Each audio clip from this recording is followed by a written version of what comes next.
Cordial saludo, mi nombre es Juan de Jesús Acevedo Caballero, soy estudiante de la Universidad Abierta de Distancia del curso de Electrónica de Potencia. En este video se va a hacer la sustentación de simular y analizar los resultados obtenidos entregado al tutor Faber Andrean Amorocho. Consiste en la realización del convertidor DCAC SPWM unipolar. El circuito cumple con las especificaciones de voltaje DC de entrada de 12 voltios, un voltaje AC de salida de 120 voltios a 60 Hz y 60 voltios a 180 Hz, con una potencia de salida máxima para ambos casos de 1000 watts. Estos convertidores AC son ampliamente utilizados en la industria. En este caso nuestro circuito está enfocado para las fuentes de alimentación interrumpidas como las UPS.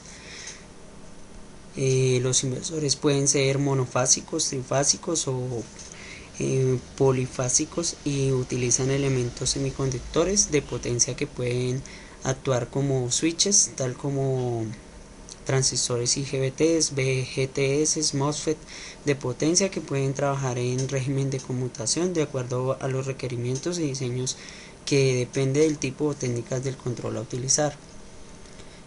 Entonces en este video se va a presentar la fundamentación teórica y los cálculos matemáticos del sistema desarrollado para el funcionamiento del circuito y la simulación del convertidor DCA y ACSPWM unipolar en Proteus, donde vamos a ver la generación de las ondas de entrada y salida con el osciloscopio. Un inversor o convertidor DC, como su nombre lo indica, es un circuito donde se introduce un voltaje de corriente directa a la entrada y se obtiene un voltaje de corriente alterna de magnitud y frecuencia variable. El esquema básico del inversor está alimentado por una fuente de voltaje dual, el cual fue utilizada para el desarrollo de este trabajo, una fuente de 12 voltios. Su funcionamiento consiste en la rectificación de las señales de voltajes para obtener un voltaje de corriente directo, posteriormente filtrado para disminuir el rizado. Con este voltaje se alimenta la etapa de potencia, la cual en este caso es un puente H inversor empleado con transistores IGBT, los cuales son controlados mediante señales de disparo de la etapa de control por los drivers, que son microcontroladores que reciben la señal de referencia. En esa etapa las señales se adecúan para introducirlas al puente inversor y la salida se aplica a la carga. En la etapa de control del generador SPWM se generan los anchos de pulso al comparar un voltaje de referencia triangular de amplitud y frecuencia con otro voltaje senoidal portador de amplitud variable. El voltaje sinusoidal de referencia está con la fase de voltaje, la fase de entrada. Entonces la frecuencia de la onda triangular establece la frecuencia de conmutación de los interruptores del inversor. La amplitud de esta onda triangular normalmente se mantiene constante. Entonces manejamos un índice de modulación de frecuencia y un índice de modulación de amplitud. En el índice de modulación de amplitud utilizamos la fórmula del voltaje control sobre el voltaje triangular, que sería el voltaje de la onda seno sobre el voltaje de la onda triangular. Para este diseño del circuito utilizamos un índice de modulación de amplitud de 0.5.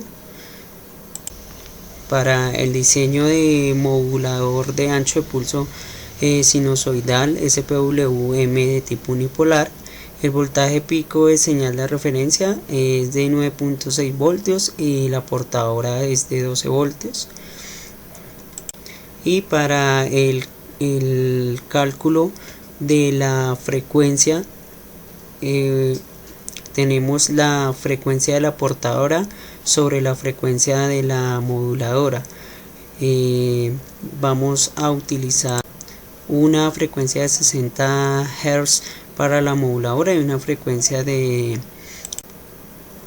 1.2 kHz para la portadora, obteniendo un índice de modulación de frecuencia de 21 Hz para la señal de entrada de 12 voltios y salida de 120 voltios a 60 Hz. Se realizan los cálculos de la frecuencia de corte para el filtro pasabajos y los transformadores de la señal portadora de 2000 Hz y de 60 Hz. Para ambos casos se utiliza un filtro pasivo pasabaja LC a partir de las frecuencias de corte calculadas, y tenemos un transformador de tipo toroidal. Entonces tenemos que la señal de salida del generador SPWM ingresa al driver, al IR2112, que es el que estamos utilizando en el circuito, el cual activa el puente H. Ese puente se conforma de 4 MOSFET de canal N que funcionan como interruptores conectados a la fuente de alimentación de 12 voltios DC y al devanado primario del transformador. Estos MOSFET son manejados por unas señales de control que garantizan que en el primario se genere una onda rectangular, y posteriormente esta señal va a ser adecuada por el transformador con el fin de entregar la amplitud requerida.